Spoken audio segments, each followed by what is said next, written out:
जय श्री कृष्णा। राधे राधे भक्तों। दोस्तों कैसे हैं आप सब? उम्मीद है कि आप सब भक्त लड्डू गोपाल जी की कृपा से बहुत अच्छे होंगे। तो मैं हूँ कौन? मैं हूँ दीक्षा और आप सुन रहे हैं मेरी कहानी दीक्षा विद स्टोरी। दोस्तों मेरी एक सब्सक्राइबर हैं, उन दिव्या नाम है उनका। तो दिव्या जी ने मुझे बहुत पहले कमेंट किया हुआ था कि दीदी हम अपने बेडरूम में अपने लड्डू गोपाल जी को सुला सकते हैं या नहीं। लेकिन शायद मैं उनको उनका रिप्लाई नहीं दे पाई थी किसी कारणवश। तो उनको शायद किसी ने रिप्लाई दिया हुआ था। तो उन्होंने रिप्लाई दिया हुआ था कि हाँ, आप सुला सकते हो। आप मैं भी सुलाती हूँ लड्डू गोपाल जी को अपने कमरे में, तो आप भी सुला सकते हो, कोई भी प्रॉब्लम नहीं है। तो इसी चीज़ को सुन कर के उन्होंने जो है दिव्या जी जो हैं वो सुलाना शुरू कर देती हैं लड्डू गोपाल जी को। लेकिन दोस्तों उन्होंने फिर जो घटना मुझसे शेयर की ना, मैं आपको कभी मतलब आप सबको कभी यकीन ही नहीं होगा कि उनके साथ ऐसा घटना घटित हो सकती है। और स्वयं दिव्या जी खुद कहती हैं कि दीदी मैं खुद नहीं सोचती कि ऐसा कैसे हो सकता है। मैं इतनी शर्मनाक घटना मेरे साथ घटित हुई है ना कि मैं अपने आप से 10 दिन नज़रें नहीं मिला पाई थी। लड्डू गोपाल जी से मैं नज़रें नहीं मिला पा रही थी। तो चलिए दोस्तों शुरू करते हैं ये लीला कथा। तो चलिए जानते हैं दोस्तों, आज की लीला कथा मुझे दिव्या जी ने भेजी है। दिव्या जी मेरी एक सब्सक्राइबर हैं। उन्होंने मुझसे जब ये घटना शेयर की, उन्होंने कहा दीदी कि जब मैंने आपसे पूछा और आपने मुझे नहीं बताया या आपने शायद कमेंट मेरा नहीं देखा, उसके बाद फिर मैं जब मुझे किसी ने बताया कि हाँ, आप सुला सकते हो, तो मैंने अपने लड्डू गोपाल जी की हमारे यहाँ घर हमारा काफ़ी छोटा है, तो हमारी जो मंदिर है ना, हमारी मंदिर में हम लड्डू गोपाल जी को सारा दिन रखते हैं। उसके बाद जब शाम होती है, तो हम अपने लड्डू गोपाल जी को ले कर के चले जाते हैं अपने कमरे में सुला लेते हैं। उसी कमरे में मैं, मेरे हस्बैंड भी सोते हैं। उसके बाद उन्होंने कहा कि क्योंकि हमारा और उस तरह से कोई जगह नहीं था, तो हमने सोचा हम अपने लड्डू गोपाल जी को यहीं पर सुलाते हैं। तो दोस्तों इसी तरह से सुलाते हुए वो कहती हैं कि 4 महीने बीत जाते हैं। लेकिन एक दिन हमारे साथ कुछ ऐसा घटित होता है ना, जिसे वो कहती हैं कि बताते हुए भी मेरे रोंगटे खड़े हो जाते हैं। वो कहती हैं कि हर रोज़ मैं अपने लड्डू गोपाल जी की खूब सेवा करती हूँ, खूब सेवा करके उनको ले आती हूँ, उन्हें बिठाती हूँ, उन्हें टीवी भी लगा देती हूँ। मेरे कमरे में टीवी भी देखते हैं। टीवी देखने के बाद जब शाम होती है ना, मैं उन्हें वहीं पर सुलाकर उनके लिए थोड़ा-सा पानी, थोड़ा-सा ड्राई फ्रूट्स वहीं पर रख देती हूँ। और इसी तरह से हमारा डेली का रूटीन चलता रहता है लड्डू गोपाल जी को लेकर। लेकिन वो कहती हैं कि एक दिन मैं अचानक से, रात का टाइम था और करीब 12 का टाइम हो रहा था। मैं उस दिन मुझे नींद नहीं आ रही थी। मैं बहुत ही मेरा मन पता नहीं क्यों बेचैन हो रहा था, मुझे बहुत ही अजीब-अजीब सा लग रहा था। तो कहती है मैं उठती हूँ, मैं थोड़ा-सा पानी पीती हूँ, उसके बाद मैं लेट जाती हूँ। फिर वो कहते हैं कि मेरे हस्बैंड आते हैं जो उस दिन बहुत ज़्यादा लेट में आए थे, मतलब 11 बज गया था उनको आते-आते। तो उनको बहुत ज़्यादा लेट हो गया था आते, क्योंकि हमारे यहाँ ना हम लोग 9 ही बजे सो जाते हैं, क्योंकि हमारे यहाँ की टाइमिंग है सबकी उठने बैठने की, तो इसलिए वो कहती हैं हमारे यहाँ 9 ही बजे सब सोते हैं। इस दिन 11 बज गया था, मुझे नींद नहीं आ रही थी, तो मेरे हस्बैंड आए, मेरे हस्बैंड जो है बैठे हुए थे। मतलब बताते हैं वो कि क्या प्रॉब्लम हो गई थी, तो हस्बैंड कहते हैं कुछ काम था और जो कि बहुत बड़ी खुशखबरी है, तो ये सब हमारे लड्डू गोपाल जी की वजह से हुआ, इसलिए हम बहुत खुश हैं। तो कहते हैं कि जी हमें जो प्लॉट लेना था, हमने प्लॉट ले लिया है और बस हम उसका कल प्लॉट को अपने नाम करवाने जाएँगे। हमने सब कुछ करवा दिया, हमने उसका बयाना करवाना है कल और हम कल जाएँगे, सब जो है करवा कर चले आएँगे। इस चीज़ को सुन कर के बहुत ज़्यादा खुश हो जाती हैं दिव्या कि अब उन्हें अपना घर मिलेगा, क्योंकि वो जहाँ रहती थी ना, वो बहुत ही छोटा-सा घर था, तो उन्होंने उसको बेचने के लिए सोचा था, वो बेचकर दूसरा लेंगे। तो इसी तरह से बहुत ज़्यादा दिव्या भी खुश हो जाती हैं। उसके बाद दिव्या खुश होती हैं, अपने हस्बैंड को लाकर खाना-पानी देती हैं, सब कुछ अच्छे से होता है दोस्तों। उसके बाद वो कहती हैं कि मेरी आँख लग जाती है, करीब 3 बजे मेरी आँख खुलती है, तो मैं इतना बुरा सपना देखती हूँ, इतना बुरा सपना देखती हूँ ना कि मेरे थोड़ी देर के लिए तो मैं अपने आप से भी नज़र नहीं मिला पा रही थी। उसके बाद वो कहती हैं कि मैं सुबह उठी मेरे हस्बैंड मुझसे बार-बार पूछ रहे हैं, "क्या हुआ है तुम्हें? तुम इस तरह से क्यों बर्ताव कर रही हो?" क्योंकि मेरा किसी काम में मन लग ही नहीं रहा था।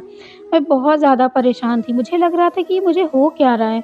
मतलब मेरे साथ ऐसा कैसे हो सकता है? तभी मेरे हस्बैंड जो है मुझसे कहते हैं कि, "तुम क्या हुआ है? तुम इतनी परेशान क्यों हो?" मैं अपने हस्बैंड से नहीं बताती। वो हस्बैंड कहते हैं कि तुम्हें तो खुश होना चाहिए, हमने तो अपना प्लॉट खरीद लिया है अब। तभी वो कहती हैं, "हाँ, मैं बहुत खुश हूँ।" उसके बाद वो बड़ी हड़बड़ी में अंदर चली जाती हैं। हस्बैंड कहते हैं कि पता नहीं इसे क्या हुआ है। उसके बाद वो अपने ऑफ़िस चले जाते हैं। ऑफ़िस से आने के बाद दिव्या सारा दिन ऐसे ही सोचती रहती हैं। आज उन्होंने पूजा तक नहीं की थी भगवान की। शाम होता है, उनके हस्बैंड आते हैं, पता नहीं किस ख़्यालों में खोई हुई दिव्या बैठी रहती हैं। तभी वो उनके जो हस्बैंड थे, उनका नाम निशु था, निशांत नाम था, उनको सब निशु बोलते थे। तो कहती हैं कि दिव्या कि जब निशांत जो है मेरे पास आते हैं, मुझसे पूछते हैं कि ये बताओ तुम्हें क्या प्रॉब्लम है? तुम्हें कब से बोल रहा हूँ कि मुझे चाय ला कर दो, तुम सुन नहीं रही हो, क्या हुआ कोई प्रॉब्लम है, तुम्हारी तबीयत ठीक नहीं है? तभी कहती हैं कि दिव्या नहीं मेरी तबीयत तो ठीक है, लेकिन मैं आपको एक बात बताऊँ? तो कहते हैं हाँ बताओ। तभी वो कहते हैं कि आपने जो प्लॉट लिया है ना और ये जो आपकी नौकरी, ये घर है ना, एक दिन सब कुछ ख़त्म होने वाला है। तो कहते हैं मतलब? तुम्हारा मतलब क्या है कहने का? तुम कैसी फालतू की बातें कर रही हो? वो कहती हैं हाँ, मैं सच बोल रही हूँ। और आपको पता है आज मैंने पूजा भी नहीं की सुबह से। तो कहते हैं पूजा नहीं की? तो कहते हैं तुम्हारी तबीयत तो ठीक है, तुम पागल तो नहीं हो गई? तो कहती है मैं पागल नहीं हो गई हूँ। मैंने एक ऐसा सपना देखा ना जिस वज़ह से मैं भगवान लड्डू गोपाल जी से भी अपनी नज़र नहीं मिला पा रही हूँ। तो कहते हैं बताओ क्या बात है? बहुत ज़्यादा फ़ोर्स करने के बाद दिव्या कहती हैं कि मैंने ना चाहते हुए मैंने अपने हस्बैंड को वो बात बताई जो मैंने कल रात सपने में देखी थी। उन्होंने कहा कि हाँ, बताओ क्या बात है? वो सारी बातें अपने हस्बैंड को बता देती हैं। दोस्तों सपने में उन्होंने दिव्या ने ये देखा था कि वो और उनके जो हस्बैंड थे वो फ़िज़िकल रिलेशन में थे। तो उस समय उन्हें लड्डू गोपाल जी देख रहे थे। उन्हें साक्षात उनके पास बैठ कर के उसी बेड पर वो उन दोनों को ऐसी अवस्था में देख रहे थे। अब इस चीज़ को अब आप सोच सकते हो कि कैसे हो सकता है। उसके बाद वो उठते हैं, जाते हैं और जैसे ही वो घर से बाहर जाते हैं ना, वैसे ही हमारा घर पूरा काला-काला हो जाता है। हमारे घर में कूड़ा ही कूड़ा भर जाता है। हम आपके ऑफ़िस में कूड़ा भर जाता है। आपने जहाँ प्लॉट लिया है ना, वहाँ पर पूरा कालिक से लग जाता है। बहुत ही बेकार हो जाता है। मैं चीख-चीख कर रो रही हूँ। मेरी कोई बात ही नहीं सुन रहा है। मैं लड्डू गोपाल जी को वापस लाना चाहती हूँ, लेकिन लड्डू गोपाल जी मुड़कर देखते भी नहीं हैं, वो चले जाते हैं। वो कहती है कि ये सब मैं कैसे मतलब मुझे ये सब सपना कैसे आ सकता है? ये मेरे साथ ऐसा क्यों हो रहा है? वो बहुत परेशान हो जाती हैं, बहुत ज़्यादा। रोने लगती हैं ज़ोर-ज़ोर से। तभी उनके हस्बैंड कहते हैं, "बिल्कुल भी परेशान ना हो, बिल्कुल चुप हो जाओ, ऐसा कुछ भी नहीं होगा, ठीक है? हम अभी मंदिर चलेंगे और हम पुजारी जी से बात करेंगे इस बारे में।" दिव्या को लेकर के उनके हस्बैंड कार में बैठते हैं और वो जाते हैं। जब वो मंदिर जाते हैं, राधा कृष्ण मंदिर पहुँचते हैं, तो वहाँ पर एक पुजारी जी थे। तो पुजारी जी उस टाइम में भगवान का श्रृंगार मतलब जो उनका जो फूल वगैरह चढ़ाया होता है ना, वो वहीं को उतार रहे थे। तो जाते हैं तो पुजारी जी बोलते हैं कि आओ बेटा बैठो, इस समय तो अभी पूजा आरती भी नहीं हो रही, अभी शाम को आना चाहिए था। तो कहती है नहीं, मुझे अभी ही ज़रूरत है पंडित जी। तो सारी बातें डिटेल में सब कुछ वो बता देती हैं कि मेरे साथ ऐसी-ऐसी चीज़ें, ऐसी-ऐसी घटनाएँ हुई हैं। इस चीज़ को सोच कर के पंडित जी कुछ भी नहीं बोलते, बस वो कहते हैं कि बेटा वो तुम्हारे साथ कुछ गलत नहीं करेंगे। बस उन्हें जो चीज़ अच्छी नहीं लग रही है ना, बस उन्होंने तुम्हें वो दिखाया है कि वो चीज़ तुम्हें नहीं करनी चाहिए। तुम्हें उन्हें लड्डू गोपाल जी को अपने कमरे में नहीं रखना चाहिए। बस इतनी सी बात है। कन्हैया से माफ़ी माँग लो और लड्डू गोपाल जी को वहाँ से हटा दो। कमरे में अपने मत सुलाया करो। बेटा वो तुम्हारा रहने का स्थान है। वहाँ तुम पति-पत्नी रहते हो, ठीक है? जब तुम पति-पत्नी जिस कमरे में रहते हो, वहाँ तुम अपने बच्चों को जब नहीं रखते, तो आप बताओ कि आप भगवान को कैसे रख सकते हो, ठीक है? तो बस भगवान तुम्हारे साथ कोई गलत नहीं करेंगे। बस वो तुम्हें एक आभास दिला रहे थे इस चीज़ का और कुछ भी नहीं। बाकी आप जो है लड्डू गोपाल जी को वहाँ मत रखो। उसके बाद वो कहती हैं कि हमारे यहाँ कोई भी जगह नहीं है हमारे यहाँ रखने के लिए, हमारा घर बहुत छोटा है, तो हम कहाँ रखें? वो कहते हैं बेटा कहीं भी रख दो उनको, वो परमात्मा हैं, उनको तुम्हें रखने की कहीं जगह ही नहीं है, तुम उनको जहाँ बैठा दोगी ना वहीं उनका आसन लग जाएगा। तमाम करोड़ों करोड़ों से करोड़ों लोग हैं जो उनको सुलाने, उनको बिछाने, उनको अपने आसन देने के लिए बैठे हुए हैं, तो तुम्हारे सुलाने ना सुलाने से वो सोएँगे नहीं। मंदिर में अगर वो स्थापित हैं, तो उनको स्थापित ही रहने दो, मत सुलाओ उनको, मत सुलाओ उनको, मत सुलाने का ढोंग करो, मत खिलाने का ढोंग करो उन्हें, बस तुम उन्हें भोग लगाओ और मन से मानो उन्हें, भावात्मक रूप से आप अपने भाव से उन्हें मानो, भाव से सुलाओ उन्हें, बस आप इतना काम करो। इतना कह कर के वो वहाँ से चली आती हैं, उसके बाद वो खुद से नहाती हैं। दोस्तों नहाने के बाद वो लड्डू गोपाल जी को उठाती हैं, उठाने के बाद भी उनके वो हाथ काँप रहे थे डर के मारे। उसके बाद वो लड्डू गोपाल जी को लेकर जाती हैं लड्डू गोपाल जी को। वहीं मंदिर के नीचे ही एक बड़ी-सी चौकी लगाती हैं, चौकी पर उन्होंने पूरा सब कुछ अच्छे से बिछाया। बिछाने के बाद वहीं लाला को बिठाती हैं और हाथ जोड़कर कहती हैं कि लाला मुझे माफ़ कर दो, मैं इतनी बड़ी पापिन हूँ, आप मैं आपको कैसे समझाऊँ, मैं आपको किस तरह से मैं आपसे माफ़ी माँगूँ, मुझे खुद भी नहीं समझ में आ रहा। मुझे ऐसा लगता है कि दुनिया का सबसे बड़ा पाप मैंने ही किया है। इतना कहकर वो फूट-फूट कर रोने लगती हैं, तभी उनके हस्बैंड कहते हैं कि तुमने कोई पाप नहीं किया है। भगवान सोचो कितने अच्छे हैं कि वो तुम्हें बता रहे हैं और तुम इसे पाप मान रही हो। इसको तुम्हें पाप मानने की कोई ज़रूरत नहीं है, ठीक है? परेशान ना हो, वो लड्डू गोपाल जी हमारे बहुत अच्छे हैं। देखो उनकी ही कृपा से हमें घर मिला है ना, अब वो कभी हमसे हमारा घर छीनेंगे ही नहीं। उसके बाद वो वहीं पर लड्डू गोपाल जी को आसन देती हैं, हर रोज़ वहीं सुलाती हैं। उसके बाद दिव्या कहती हैं कि दीदी उसके बाद दोबारा हमें कोई सपना नहीं आया और इस चीज़ से उभरने के लिए मुझे कम से कम 20 दिन लगे थे इस चीज़ से उभरने के लिए।